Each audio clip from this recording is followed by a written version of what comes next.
ஆசைப்படுறதில் தப்பு இல்லை, ஆனால் அந்த ஆசை தேவைக்கு தகுந்த மாதிரி இருக்கணும். தேவைக்கு மீறிய ஆசைகள் இருக்குது பாருங்கள், அது தேவையில்லை. இந்த கருத்தை வலியுறுத்தது மாதிரி ஒரு கதை உண்டு.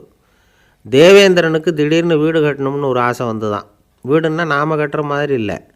தேவேந்திரன் வீடுன்னா சும்மாவா? ஒரு பிரம்மாண்டமான அரண்மனை கட்டணும். அது மாதிரி இந்த 3 லோகத்துலேயும் ஒரு அரண்மனை கிடையாது அப்படின்னு எல்லாரும் சொல்லணும். இது அவனோட ஆசை. உடனே தேவ தச்சரான விஸ்வகர்மாவை கூப்பிட்டான், உத்தரவு போட்டான். விஸ்வகர்மா தன்னுடைய உதவியாளர்களை எல்லாம் கூப்பிட்டு ஒன்றா சேர்த்துக்கிட்டார். படாத பாடுபட்டு ஒரு பெரிய அரண்மனையை கட்டி முடித்தார். கட்டி முடிக்க 1000 வருஷம் ஆச்சு. தேவேந்திரன் வந்து பார்க்குறான். அவனுக்கு திருப்தி ஏற்படலை. என்னுடைய அந்தஸ்துக்கு இது ரொம்ப சாதாரணமான கட்டிடம், இதை விட இன்னும் பெருசாக கட்டு அப்படின்னா. தேவ தச்சர் திணறி போயிட்டார். அவரால் அதுக்கு மேலே எதுவும் செய்ய முடியல. என்ன பண்ணுறதுன்னு யோசனை பண்ணார். நேராக நாரதர் காலில் போய் விழுந்தார். நீங்கள் தான் என்னை இந்த பிரச்சனையிலேருந்து காப்பாற்றணும்னார். நாரதர் யோசனை பண்ணார். சரி, கவலைப்படாதேன்னார். நேராக இந்திரன்கிட்ட போனார். இந்திரன் வந்து நாரதரை பார்த்த உடனே வாங்கன்னு கூட்டிகிட்டு போய் அரண்மனையை காட்டினான். இது மாதிரி ஒரு அரண்மனையை நீங்கள் வேறு எங்கேயாவது பார்த்துருக்குறீங்களா அப்படின்னு ரொம்ப பெருமையாக கேட்டான். நான் பார்த்ததில்லை, ஆனால் என்னை விட வயசில் மூத்தவர் மகரிஷி லோமேசர், அவர் ஒரு வேளை பார்த்துருக்கிறாரா என்னமோ அப்படின்னார். உடனே அவரை மனசில் நினச்சி தியானம் பண்ணினார். அடுத்த கணம் லோமேசர் அங்கே வந்தார். இடையில் ஒரு சின்ன துண்டு, கையில் ஒரு கமண்டலம், தலையில் ஒரு பாய், அவ்வளவுதான் அவர்கிட்ட இருந்தது. எதுக்காக தலையில் எந்த பாய் அப்படின்னு கேட்டான் இந்திரன். என்ன மாதிரி அற்ப ஆயுள் உள்ள ஒரு ஜீவன் தனியாக வீடு கட்டிக்கிட்டு திண்டாடணுமா? இந்த பாய் தான் ஒரு வீடு மாதிரி எனக்கு நிழல் கொடுக்குது அப்படின்னார் அவர். என்னது, உங்களுக்கு வந்து அவ்வளவு கொஞ்சமான ஆயுளா அப்படின்னு ஆச்சரியத்தோடு கேட்டான் இந்திரன். ஆமாம், இதை பாரு, என்னுடைய மார்பில் ஒரு பொற்காசு அளவுக்கு ரோமம் உதிர்ந்துட்டுது. எப்போ என் உடம்பில் உள்ள எல்லா ரோமமும் உதிர்ந்துருமோ அப்போ என்னுடைய ஆயுள் முடியும் அப்படின்னார். எப்போ அந்த ரோமங்கள் பூரா உதிரும்னு கேட்டான் இவன். ஒரு பிரம்மா மறைஞ்சதும் ஒரு ரோமம் உதிரும். என் உடம்பில் உள்ள ரோமங்களின் எண்ணிக்கை எவ்வளவோ அவ்வளவு பிரம்மாக்கள் தோன்றி அவங்க ஆயுள் முடியும் பொழுது என் உடம்பில் உள்ள ரோமங்கள் பூரா உதிரும் அப்படின்னார். அப்படின்னா ஒரு பிரம்மாவோட ஆயுள் எவ்வளவு காலம்னு கேட்டான். ஒரு பிரம்மாவுக்கு 100 தேவ வருஷம். ஒவ்வொரு தேவ வருஷத்துக்கும் 365 தேவ நாள். ஒவ்வொரு தேவ நாள்லேயும் ஒன்றை மாதிரி 14 இந்திரர்கள் தோன்றி மறைகிறாங்க அப்படின்னு மகரிஷி லோமேசர் சொல்கிறார். இதை கேட்டதும் இந்திரன் ஆடி போயிட்டான். அவ்வளவு ஆயுள் உள்ள இவரே அற்ப ஆயுள்னு சொல்கிறார். நான் என்னுடைய ஆயுளை பெருசாக நினச்சிக்கிட்டு பிரம்மாண்டமான அரண்மனை கட்டணும்னு ஆசைப்படுறேனே அப்படின்னு நினச்சான். எனக்கு வீடு கட்டின வரைக்கும் போதும்னு விட்டான். அதனால் நாமெல்லாம் நம்முடைய தேவைக்கு தகுந்த மாதிரி ஆசைப்படுறது தான் நியாயம். ஆனால் அப்படியே நடந்துக்கிறோம். மனுஷன் வந்து கடவுளையே ஏமாற்றி காசு வாங்கிறதுக்குள்ள ஆசைப்படுறான். ஒரு ஆள் இருந்தான், நிறைய பணம் சம்பாதிச்சான், ஆனால் செலவு பண்ண மனசு வரல, கருமி. அவன் என்ன பண்ணான், சேர்த்த பணம் பூராவையும் ஒரு மரத்தடியில் புதைச்சி வச்சுருந்தான். வாரத்துக்கு ஒரு தடவை அந்த மரத்தடிக்கு வருவான். புதைச்ச இடத்த ஆவலோடு பார்த்துக்கிட்டு இருப்பான். அதுக்கப்புறம் போயிடுவான். அவ்வளவுதான். ஒரு நாள் ஒரு திருடன் வந்தான். இவன் புதைச்சி வச்சுருந்ததெல்லாம் எடுத்துகிட்டு போட்டான். இது தெரிஞ்சு போச்சு. அந்த கருமி புலம்ப ஆரம்பிச்சிட்டான். இவன் புலம்பலை கேட்டதும் அக்கம் பக்கத்தில் இருந்தவங்கெல்லாம் ஓடி வந்தாங்க. என்ன விஷயம்னு விசாரித்தாங்க. இவன் சொன்னான். ஒரு பெரியவர் கேட்டார், ஏன்ப்பா வாரம் வந்து இந்த இடத்த பார்க்குறதாக சொன்னியே, எப்போவாவது இதில் இருக்கிற பணத்தை எடுத்து செலவு பண்ணியிருக்கியா அப்படின்னு கேட்டார். நான் அப்பப்போ வந்து அதை பார்க்குறது தான் வழக்கம், அதை தொட்டதே இல்லைன்னு அவன். சரி, அப்படின்னா இப்போவும் நீ அதே மாதிரி வாரம் ஒரு தடவை வந்து இந்த இடத்த பார்த்துட்டு போகலாமே அப்படின்னாராம் அந்த பெரியவர். அதுவும் சரிதானே, எவ்வளவு காலமானாலும் அவன் அந்த பணத்தை எடுத்து செலவு பண்ண போகிறதில்ல. அப்படி இருக்கிறப்ப உள்ளே பணம் இருந்தாலும் ஒன்று தான், இல்லாமல் போனாலும் ஒன்று தான். இதிலேருந்து என்ன புரியுதுன்னா, ஒருத்தர்கிட்ட இருக்கிற பணத்தை கொண்டு அவர் பணக்காரரா ஏழையா அப்படின்னு முடிவு செய்கிறது சரியில்லை. அந்த செல்வத்தை அனுபவிக்கிற திறன், பயன்படுத்துகிற திறன், அதை வச்சு தான் அவர் ஏழையா பணக்காரரா அப்படிங்கிறத நிர்ணயம் பண்ணணும். அதுதான் சரி. செலவு பண்ண தெரியாதவன் சேகரம் பண்ணிகிட்டே இருக்கிறதுனால என்ன பிரயோஜனம்?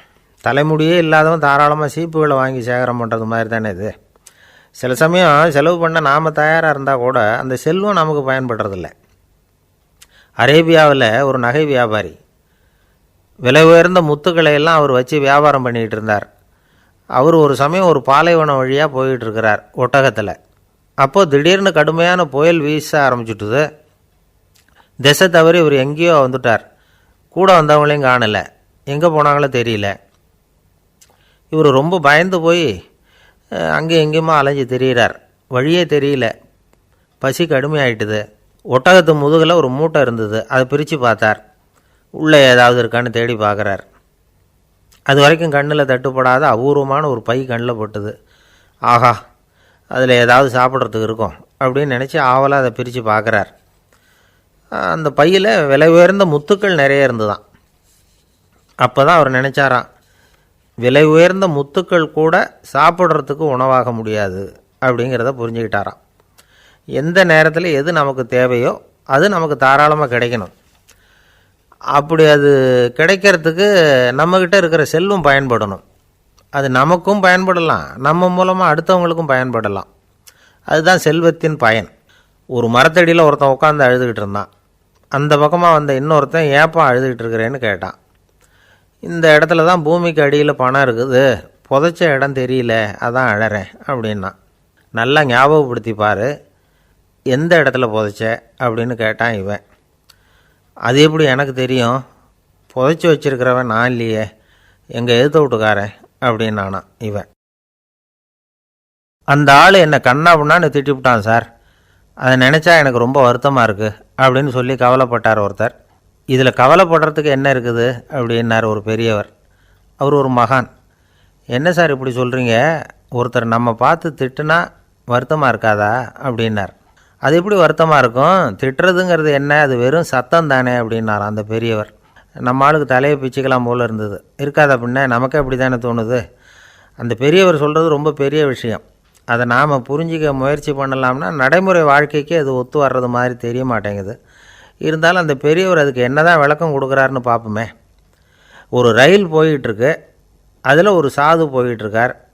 அந்த ரயில் அவர் ஹரித்வாரம் போயிட்டுருக்கார். அவர் ரயிலில் ஏகப்பட்ட கூட்டம். நம்ம ஊர் ரயில் கேட்க வேணும், டிக்கெட் வாங்கிட்டு கொஞ்சம் பேர், வாங்காத கொஞ்சம் பேர்.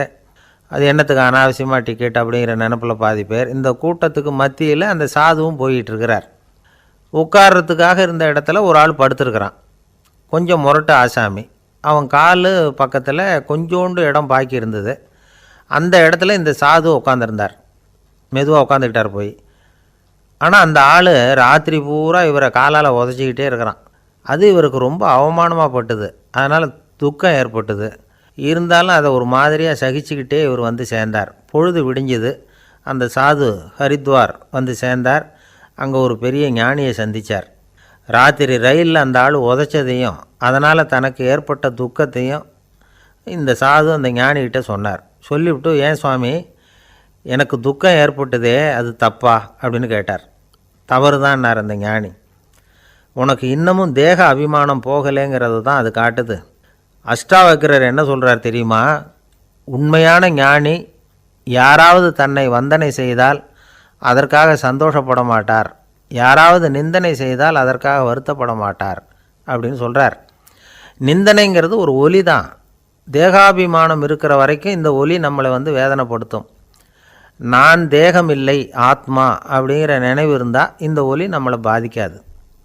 மனு என்ன சொல்கிறார் தெரியுமா, ஒரு சாதகன் பாராட்டுதலை விஷம்னு நினச்சி பயப்படணும், அவமானத்தை அமிர்தம்னு நினச்சி சந்தோஷப்படணுங்கிறார்.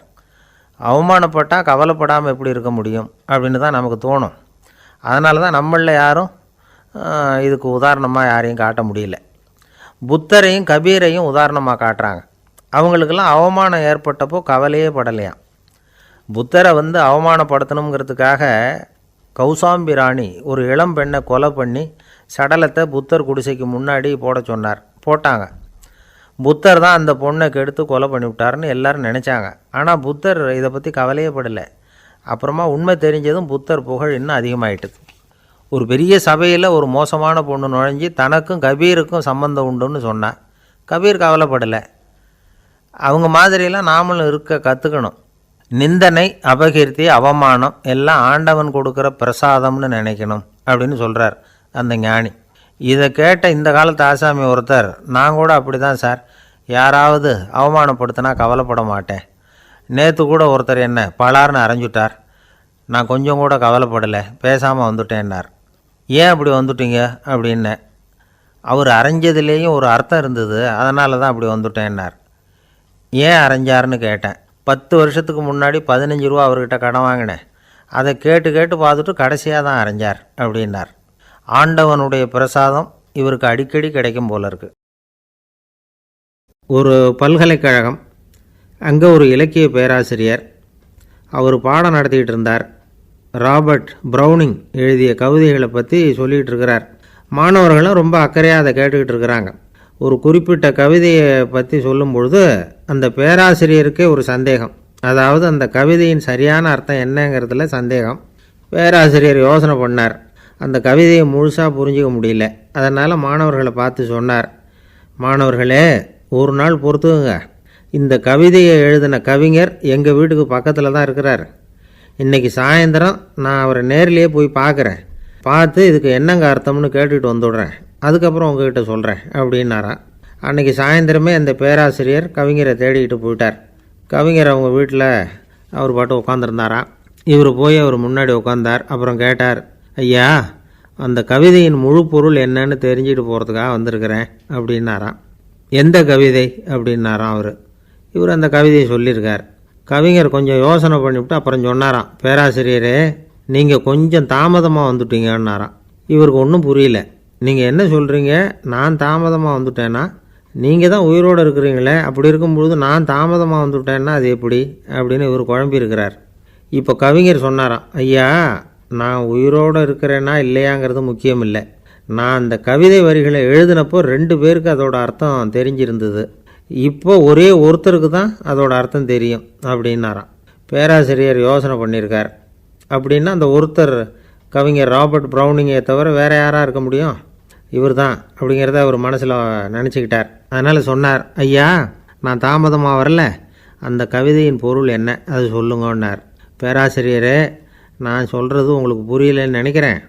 நான் இந்த வரிகள் எழுதினப்போ 2 பேருக்கு அதோட அர்த்தம் தெரிஞ்சிருந்தது. அந்த 2 பேர் யாருன்னா, ஒருத்தர் ராபர்ட் ப்ரௌனிங், அதாவது நான், இன்னொருத்தர் கடவுள். இப்போ அது கடவுளுக்கு மட்டும்தான் தெரியும். நானே இதை பற்றி பல தடவை யோசனை பண்ணி பார்த்தேன். இது ரொம்ப அழகானது, ஆனாலும் ரொம்ப வழுக்கலானது. அதை பிடிச்சிட்டோம்னு நினச்சிக்கிட்டு இருக்கும் பொழுதே காற்று மாதிரி அது உங்ககிட்ட இருந்து ஓடி போயிடுது. எனக்கு ரொம்பவும் வருத்தமாக தான் இருக்குது. நிச்சயமாக நான் தான் இந்த வரிகளை எழுதியிருக்கிறேன். அதில் அர்த்தம் இருக்குங்கிறது எனக்கு தெரியும், அதை நான் உணர்கிறேன். ஆனால் நீங்கள் என்னை மன்னிக்கணும். எனக்கே கூட அதை என்னால் விளக்க முடியல.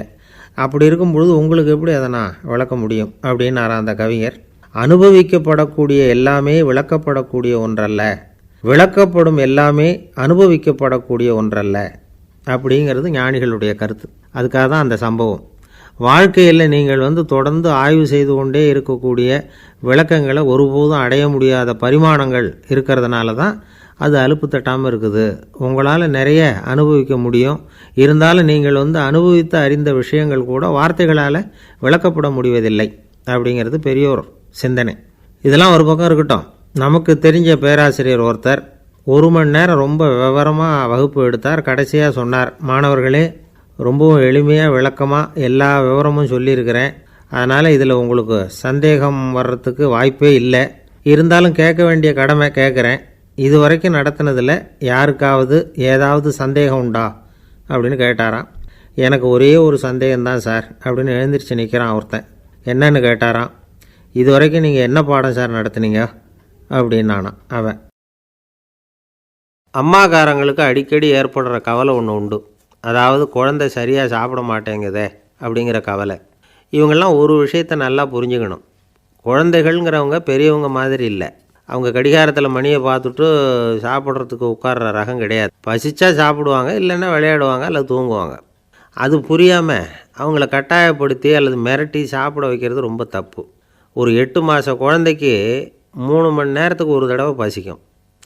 அந்த நேரம் பார்த்து சாப்பாடு கொடுத்தா அடம் பண்ணாமல் அது பாட்டுக்கு சாப்பிட்ரும். அதே குழந்தைக்கு 1 வயசு ஆகிறப்போ 4 மணி நேரத்துக்கு ஒரு தடவை பசிக்கும். இந்த வயசில் இயற்கையாகவே பசி குறைஞ்சிருக்கும். அது புரியாமல் என் குழந்தை முன்னாடி மாதிரி இப்போ சரியாக சாப்பிட மாட்டேங்கிறான் அப்படின்னு சில பேர் டாக்டர்கிட்ட போய் சொல்லிக்கிட்டு இருப்பாங்க. இன்னொரு விஷயம், ஒரு குழந்தைக்கு வயசு அதிகமாகிற வேகத்துக்கு உடம்பு எடையும் அதிகமாகிக்கிட்டே போகாது. உடம்பு எடை அதிகமாகிற வேகம் குறைஞ்சிக்கிட்டே வரும். 6 மாத குழந்தைக்கு ஒரு வாரத்தில் 150 கிராம் எடை கூடும். ஒரு வயசில் வாரத்துக்கு 71 கிராம் எடை கூடும். இது புரியாமல் அதிகமாக சாப்பாட்டை கொடுத்து குழந்தைய கஷ்டப்படுத்தக்கூடாது. ஏன்னா அளவுக்கு மீறின உணவு அஜீரணத்தை உண்டு பண்ணிவிடும். குழந்தைக்கு ஒரு தட்டில் கொஞ்சமாக ஆகாரத்தை வச்சு கொண்டுகிட்டு போய் கொடுக்கணும். மலை மாதிரி குவிச்சு வச்சா அதை பார்த்ததுமே பசி அடங்கி போயிடும். அடித்து மிரட்டி பயமுறுத்தி குழந்தைய சாப்பிட வைக்கிற பழக்கம் இருக்குது பாருங்கள், அதுக்கு ஃபுட் ஃபோர்ஸிங் அப்படின்னு பேர். இப்படி பண்ணுனா குழந்தைக்கு சாப்பாட்டில் விருப்பம் குறைஞ்சிரும், அதை கண்டாவே வெறுக்க ஆரம்பிச்சிடும். அது மாதிரி உளம் சார்ந்த பசிக்குறைவு, சைக்கோஜெனிக் அனோரெக்சியா, அது ஏற்படுமா. சாப்பாடுங்கிறதே ஒரு தண்டனை மாதிரி தோணும். குழந்தைகளுக்கு பிடிச்ச மாதிரியான ஆகாரத்தை கொடுக்கணும். சத்து அதிகம் இருக்குங்கிறதுக்காக அதுக்கு பிடிக்காத ஆகாரத்தை கொடுத்து கட்டாயப்படுத்தக்கூடாது. குழந்தைகளுக்கு 2 வயசு ஆகிறப்போ இயற்கையாகவே எதிர்மறை குணம் உண்டாகும். அதாவது அந்த எதிர்மறையாக பேசுகிறது. இது மாதிரி சமயங்களில் நாம் என்ன சொல்கிறோமோ அதுக்கு நேர்மாறாக நடந்துக்கும். ஏட்டிக்கு போட்டி. சாப்பிட சொன்னால் விளையாட போவோம், விளையாட சொன்னால் சாப்பாடு கேட்கும். இதை புரிஞ்சுக்கிட்டு நடந்துக்கணும். குழந்தை சொன்ன பேச்சை கேட்கலேன்னு கோவப்படக்கூடாது. குழந்தை வளர வளர பிடிவாத குணம் வர்றது சகஜம். கேட்டதை வாங்கி கொடுத்தா தான் சாப்பிடுவேன் அப்படின்னு பிடிவாதம் பண்ணும். வாங்கி கொடுத்துடுறது தான் உத்தமம். நீங்களும் அதுக்கிட்ட பிடிவாதம் பண்ணிகிட்டு இருக்கக்கூடாது.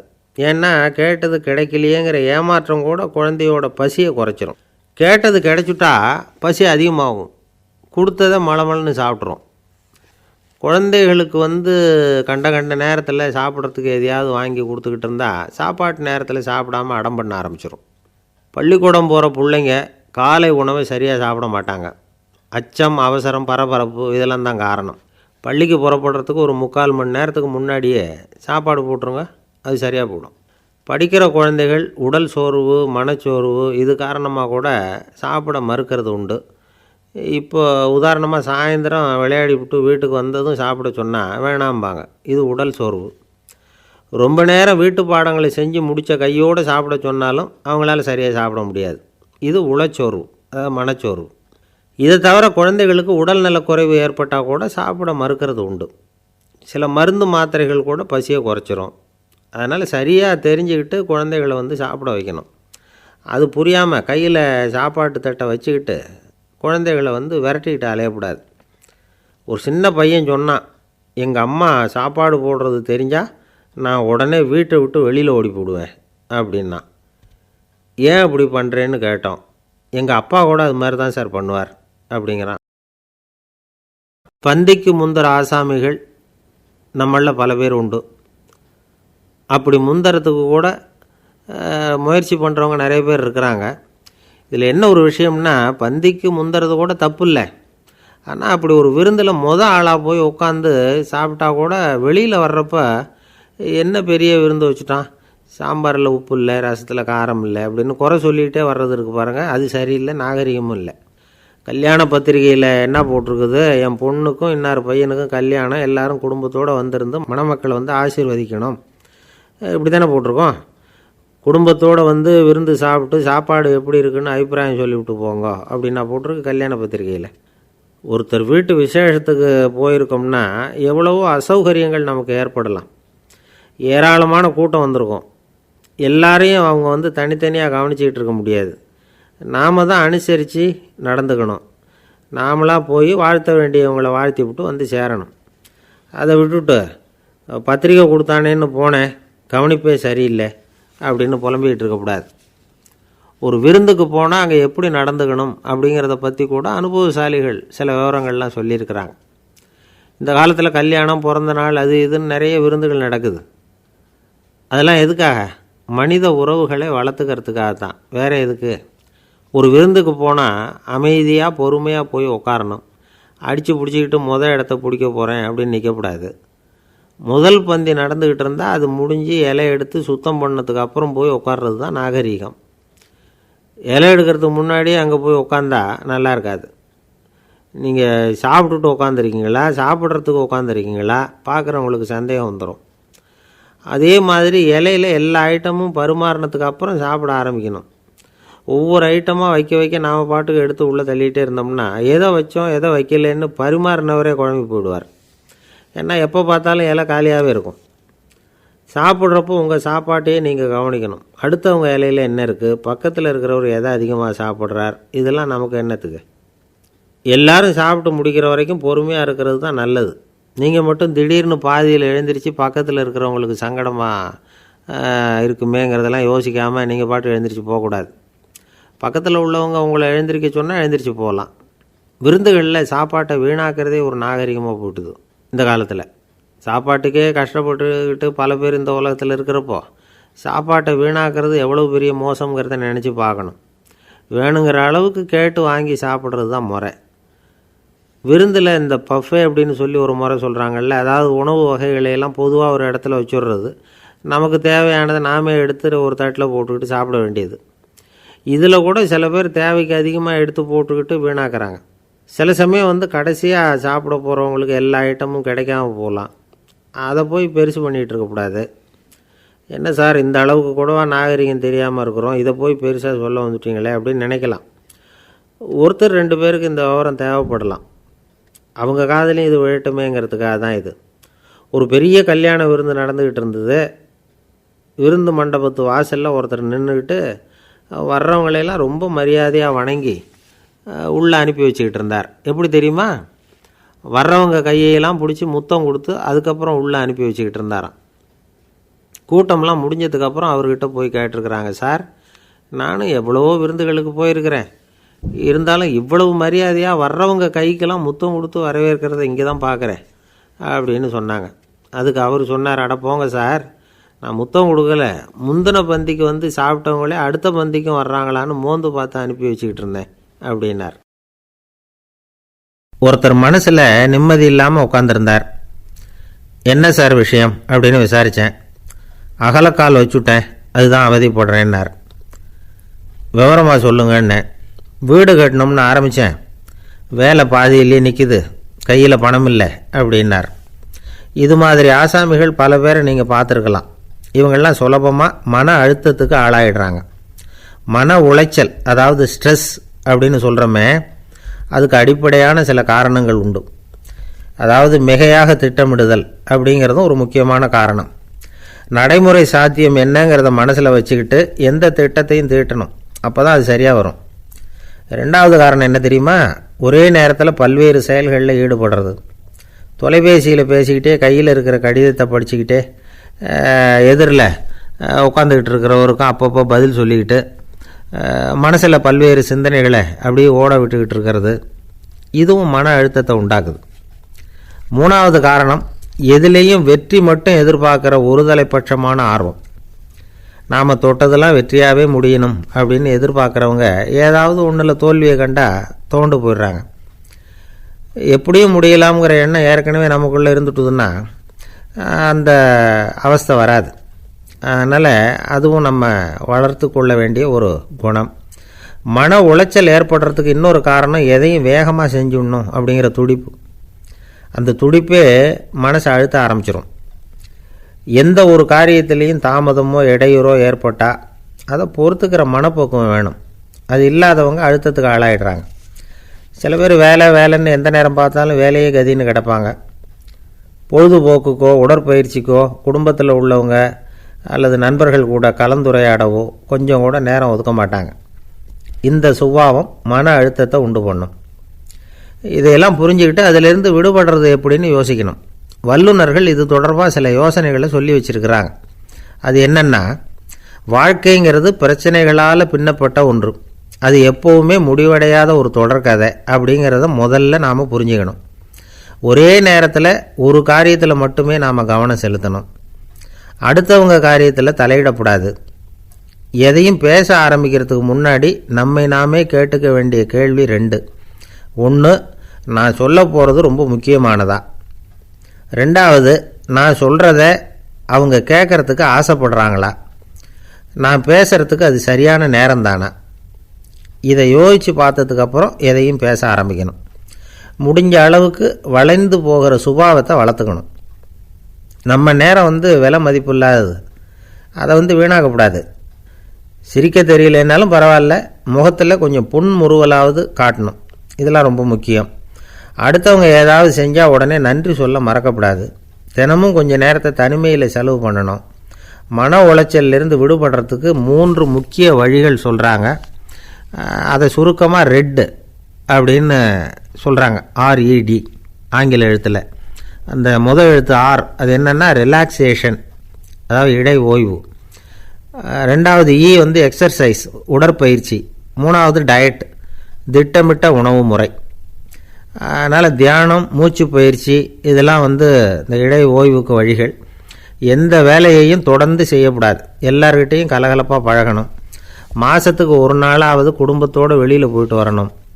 சுலபமான உடற்பயிற்சிகளை செய்யலாம். உடற்பயிற்சிங்கிறது நமக்காக நாம் செய்கிற ஒரு நீண்டகால முதலீடு அப்படின்னு சொல்லுவாங்க. அதாவது லாங் டேர்ம் இன்வெஸ்ட்மெண்ட்டாக. அளவோடு சாப்பிட்ணும், மெதுவாக சாப்பிட்ணும். இதெல்லாம் கொஞ்சம் மனசில் வச்சுக்கிட்டு நடந்துக்கிட்டால் மகிழ்ச்சியாக வாழலாம். சில பேர் சாப்பாட்டு விஷயத்தில் ரொம்ப அக்கறை எடுத்துக்கிறது உண்டு.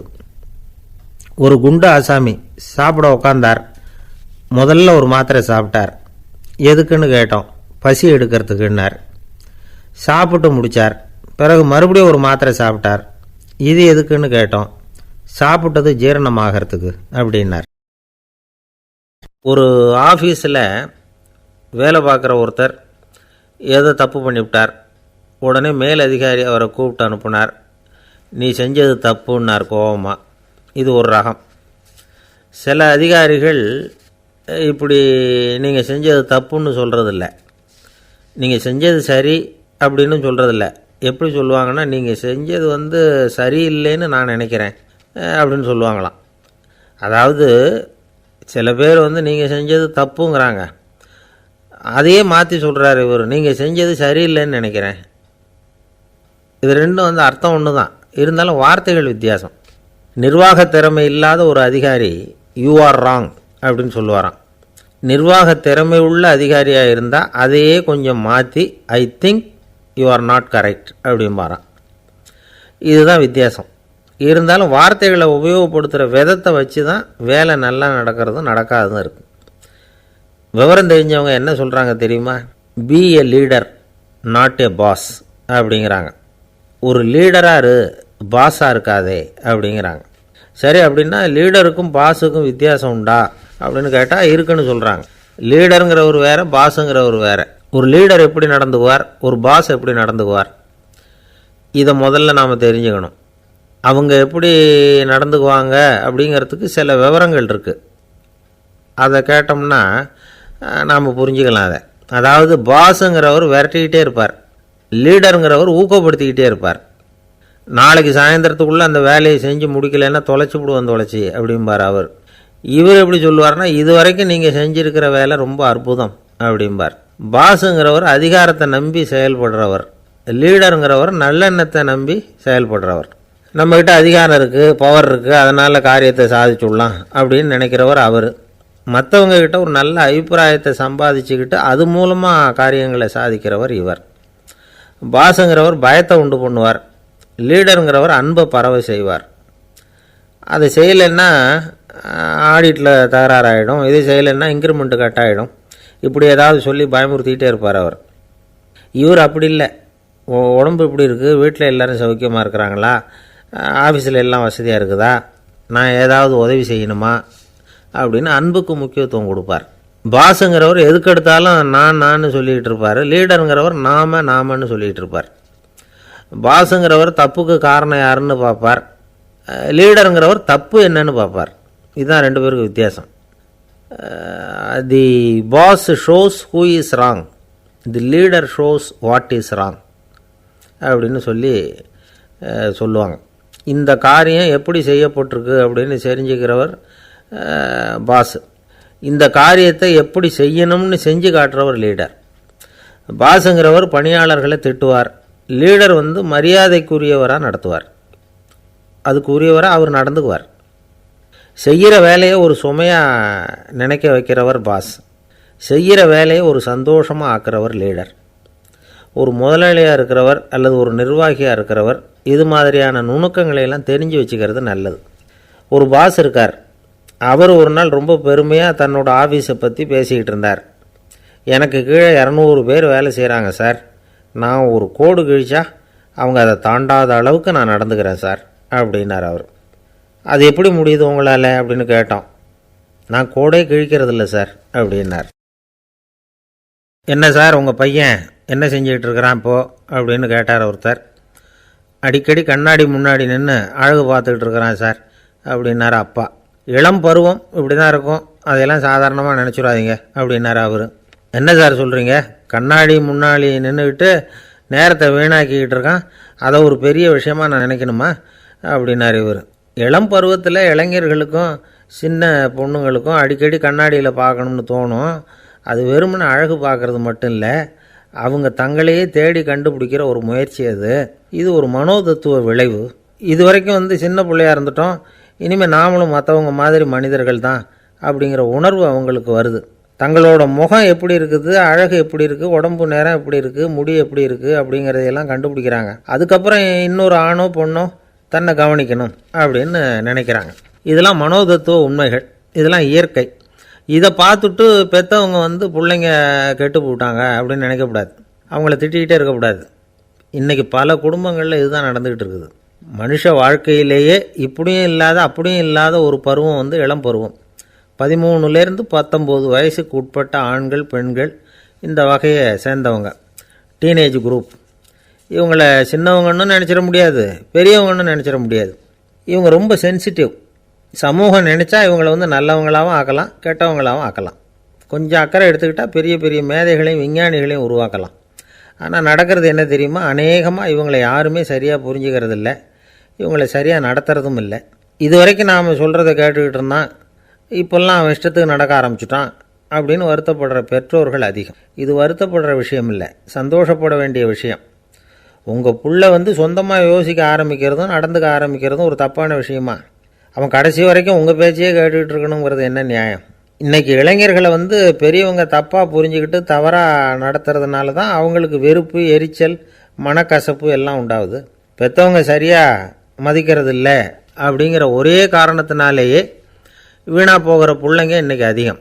சரி, பெற்றவங்களுக்கு இன்றைக்கி என்ன தான் புத்தி சொல்ல வர்றீங்க அப்படின்னு கேட்குறீங்களா? நாம் எதையும் சொல்ல வரல, ஆனால் அது சம்பந்தமான சில நிபுணர்கள் சொல்லியிருக்கிறத உங்கள் காதில் போட்டு வைக்கலாம். அது என்னென்னா, பிள்ளைங்க கிட்ட அன்பு செலுத்துங்க.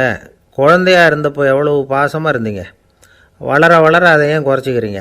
பெற்றவங்களின் அன்பான வார்த்தைகளுக்கு ஏங்குறவங்க தான் இன்றைய இளைஞர்கள். அவங்க எதை சொன்னாலும் அதை அக்கறையாக காது கொடுத்து கேளுங்க, அலட்சியப்படுத்தாதீங்க. அவங்க விரும்புகிறது உங்கள்கிட்டேருந்து ஒரு மதிப்பு, மரியாதை, அங்கீகாரம், இவ்வளவுதான். அவங்க அவங்களாவே முடிவுகள் எடுக்கட்டும், அதுக்கு நீங்கள் உதவியாக இருங்க, அது போதும்.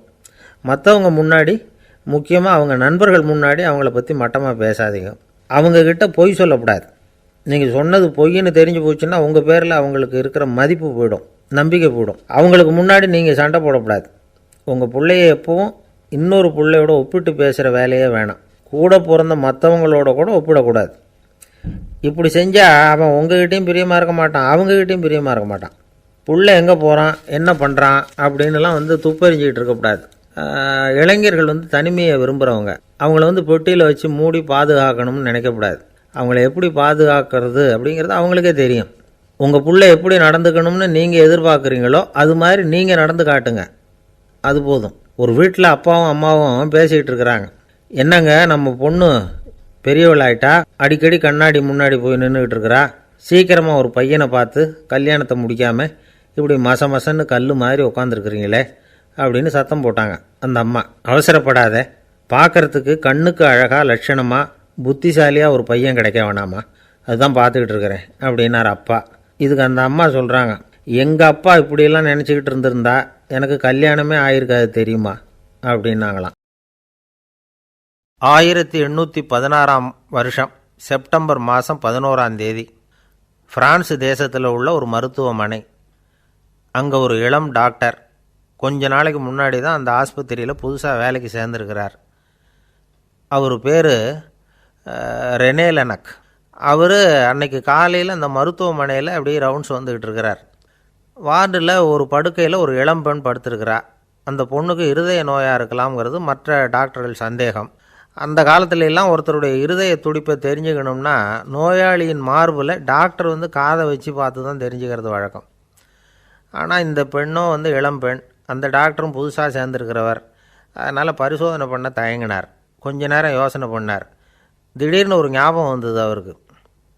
அதாவது அன்றைக்கி விடியற் காலையில் தோட்டத்தில் அப்படி வாக்கிங் போயிட்டு இருந்தப்போ சின்ன பசங்கள்லாம் ஒரு மரக்கட்டையை வச்சு விளையாடிக்கிட்டு இருந்தாங்களாம். அதை இவர் பார்த்துருக்கிறார். அது என்ன விளையாட்டுனா, ஒரு நீளமான மரப்பலகை, அதில் ஒரு முனையில் ஒரு பையன் தன்னுடைய காதை வச்சுக்கிட்டு இருக்கிறான், மறுமுனையில் இன்னொரு பையன் அந்த மரப்பலகையை ஒரு ஆணியால் கீறிக்கிட்டு இருக்கிறான். ஒரு முனையில் ஆணியால் கீறும் பொழுது மறுமுனையில் காதை வச்சிருக்கிற பையனுக்கு அந்த சத்தம் துல்லியமாக கேட்குது. அந்த டாக்டருக்கு காலையில் பார்த்த இந்த விளையாட்டு ஞாபகத்துக்கு வந்துட்டுது. உடனே என்ன பண்ணார் தெரியுமா? ஒரு நீளமான காகிதத்தை எடுத்தார், அதை அப்படியே உருளை மாதிரி உருட்டினார். ஒரு முனையை அந்த நோயாளியின் மார்பில் இடது பக்கம் வச்சார், இன்னொரு முனையில் தன்னுடைய காதை வச்சார். என்ன ஆச்சரியம்! நோயாளியின் மார்பில் நேரடியாக காதை வச்சு கேட்குறத விட துல்லியமாக கேட்டுது இதய துடிப்பு.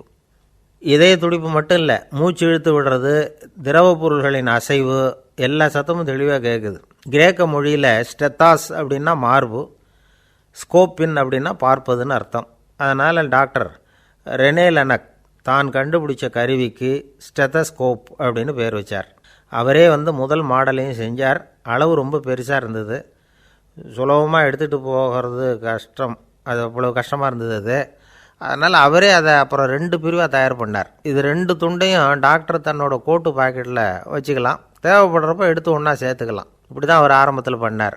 தன்னுடைய இந்த கண்டுபிடிப்பை பற்றி அவர் ஒரு புத்தகம் எழுதினார். நிறைய விற்றுது, புகழும் பணமும் சேர்ந்தது. பணமும் புகழும் சேர்ந்தது மாதிரியே அவருக்கு ஒரு நோயும் சேர்ந்தது. அது என்ன நோயின்னு கண்டுபிடிக்கிறதுக்கும் அவர் கண்டுபிடிச்ச கருவி தான் உபயோகப்பட்டு தான். அவரே அதை கண்டுபிடிச்சார். அவருக்கு வந்திருந்தது காச நோய்.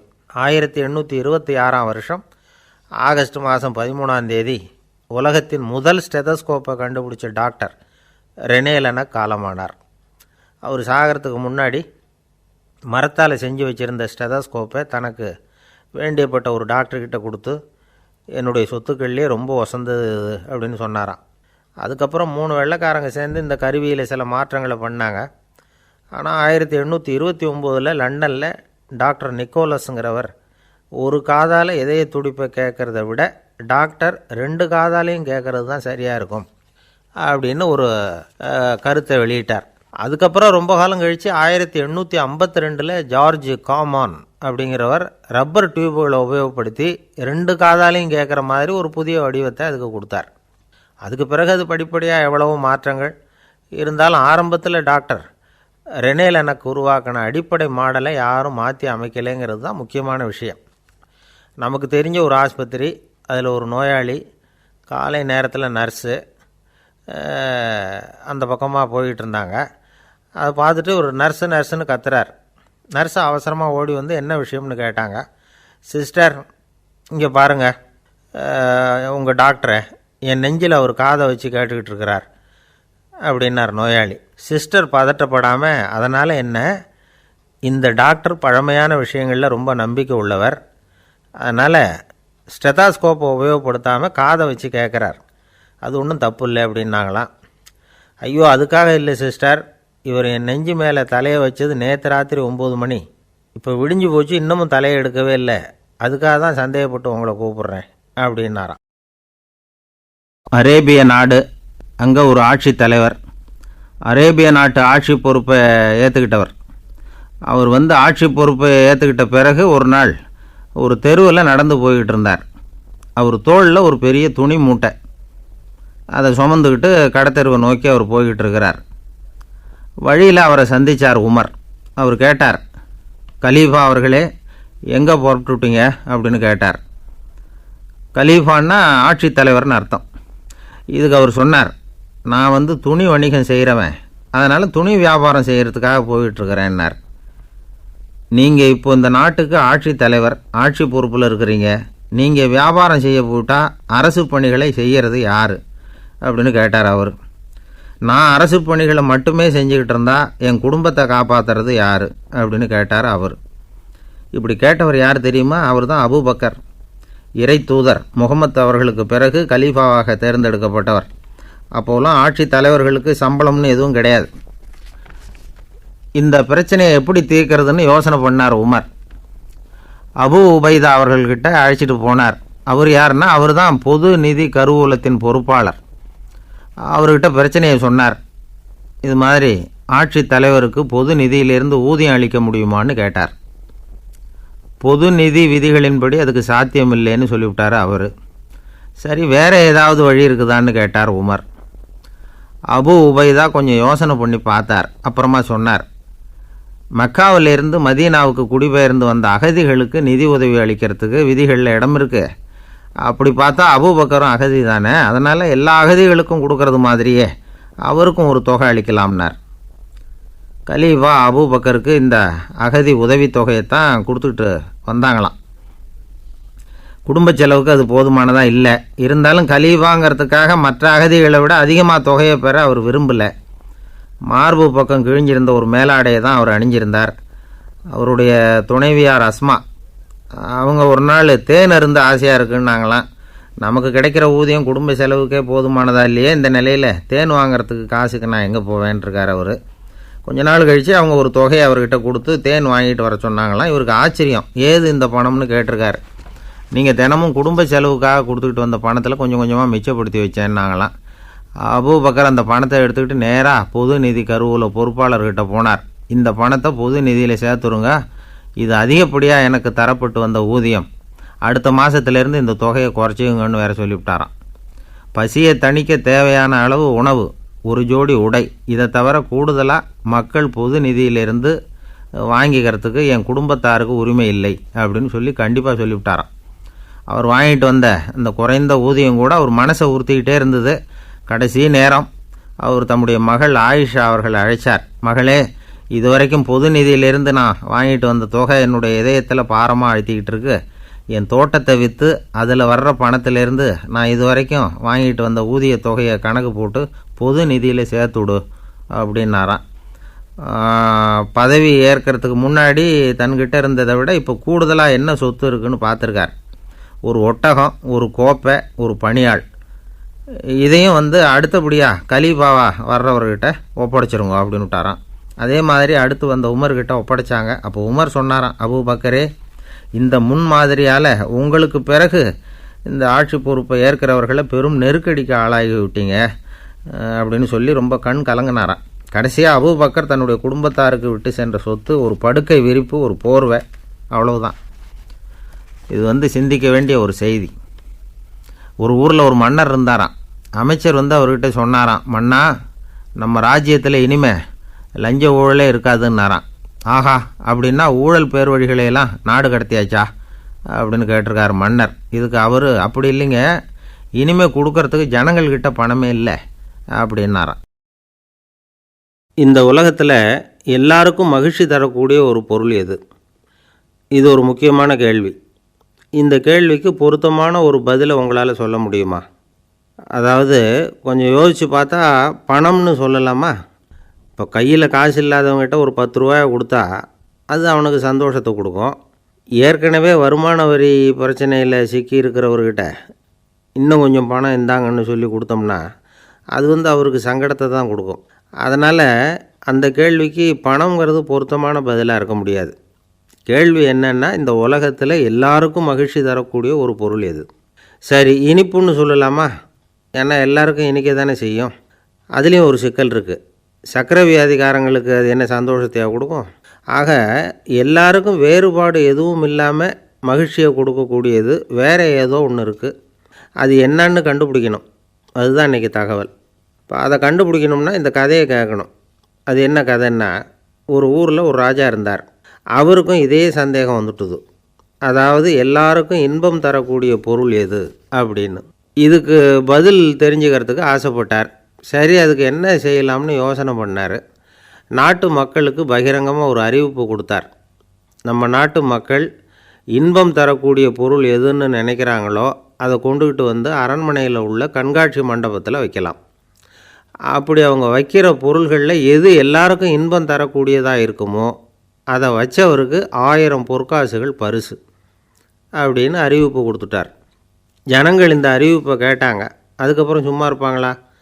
1000 பொற்காசுன்னா சும்மாவா? அவங்கவுங்க கையில் என்னென்ன கிடைச்சதோ அதையெல்லாம் கொண்டாந்து அரண்மனை காட்சி மண்டபத்தில் வச்சுட்டாங்க. அதுக்கப்புறமா ராஜா அங்கே வந்தார். ஒவ்வொன்றா பார்த்துக்கிட்டே வந்தார். முதல்ல ஒரு குயில் இருந்தது, இனிமையாக பாடக்கூடிய குயில். இந்த குயிலோட இன்னிசை எல்லாருக்கும் இன்பம் தரக்கூடியது தான். இருந்தாலும் காது கேட்காதவங்களுக்கு இந்த இசை எப்படி இன்பம் தர முடியும்? அதனால் இது சரியில்லைன்னு விட்டார். அடுத்தபடியாக போனார். அங்கே என்ன வச்சுருக்குறாங்கன்னு பார்த்தா ஒரு அழகான மயில் அங்கே தோகை விரித்து ஆடிக்கிட்டு இருக்குது. இந்த மயிலோட ஆட்டம் மனசுக்கு இன்பம் தரக்கூடியது தான். இருந்தாலும் பார்வை இல்லாதவங்க இந்த ஆட்டத்தை பார்த்து ரசிக்க முடியுமா? முடியாது. அதனால் இதுவும் சரியில்லை அப்படின்னு சொல்லிவிட்டார். அதுக்கு அடுத்தபடியாக போனார். பல வகையான இனிப்பு பண்டங்களை வச்சுருந்தாங்க. பார்த்தார், வயசானவங்களுக்கும் நோயாளிகளுக்கும் இது இன்பம் தராது, துன்பம் தான் கொடுக்கும் அப்படின்னார். இப்படி ஒவ்வொன்றா பார்த்துக்கிட்டே போகிறார். அழகான மலர்கள், கனிகள், ஓவியங்கள் எதுவுமே பொருத்தமாக தெரியல. சகல பேருக்கும் இன்பம் தரக்கூடிய வகையில் எதுவும் இல்லை. கடைசியாக வந்தார். அங்கே ஒரு களிமண் பொம்மை இருந்தது. அது என்ன பொம்மை தெரியுமா? பசியால் வாடி இருக்கிற ஒருத்தருக்கு ஒரு அம்மா இனிமையாக பேசிக்கிட்டு சோறு போடுறது மாதிரி அந்த பொம்மையை செஞ்சுருந்தாங்க. அதுக்கு கீழே அன்பு அப்படின்னு எழுதியிருந்துதான். ராஜா பளிச்சுன்னு ஒரு முடிவுக்கு வந்தார். அந்த பொம்மையை செஞ்ச சிற்பியை வரவழைச்சார், பரிசு கொடுத்தார். அன்பு ஒன்று தான் எல்லாருக்கும் இன்பம் அளிக்கக்கூடிய பொருள். காது கேட்காதவங்களும் அதை கேட்க முடியும், பார்வை இல்லாதவங்களும் அதை பார்க்க முடியும், குழந்தைகளும் அதை உணர முடியும் அப்படின்னு அதுக்கு விளக்கம் கொடுத்தார் அந்த மன்னர். இந்த உலகத்தில் எல்லாருக்கும் மகிழ்ச்சி தரக்கூடிய ஒரு பொருள் அன்பு தான். அதை புரிஞ்சுக்கிட்டு தான் சில கணவன்மார்கள் மனைவி பேரில் ரொம்ப அன்பை காட்டிக்கிறது வழக்கம். ஒரு வீட்டு வாசப்படி பக்கமாக மழைக்கு ஒதுங்கினார் ஒருத்தர். மழை தூறிக்கிட்டு இருந்தது, இருட்டு நேரம். அந்த வீட்டில் இருந்தவர், இன்றைக்கி ராத்திரி வேணும்னா இங்கேயே தங்கிட்டு காலையில் போங்க அப்படின்னார். உடனே இவர் சொன்னார், ரொம்ப நன்றிங்க, ஒரு 10 நிமிஷத்தில் இதை வந்துவிடுறேன் அப்படின்னு சொல்லிவிட்டு எங்கேயோ ஓடினார். 10 நிமிஷம் கழித்து திரும்பி வந்தார். ஆமாம், எங்கே போயிட்டு வந்தீங்கன்னு கேட்டார் வீட்டில் இருந்தவர். நேராக எங்கள் வீட்டுக்கு போய் மனைவிக்கிட்ட இன்றைக்கி ராத்திரி இங்கேயே தங்கிக்கிறேன்னு சொல்லிவிட்டு வந்துவிட்டேன் அப்படின்னார் அவர். அன்பில் இது ஒரு ரகம்.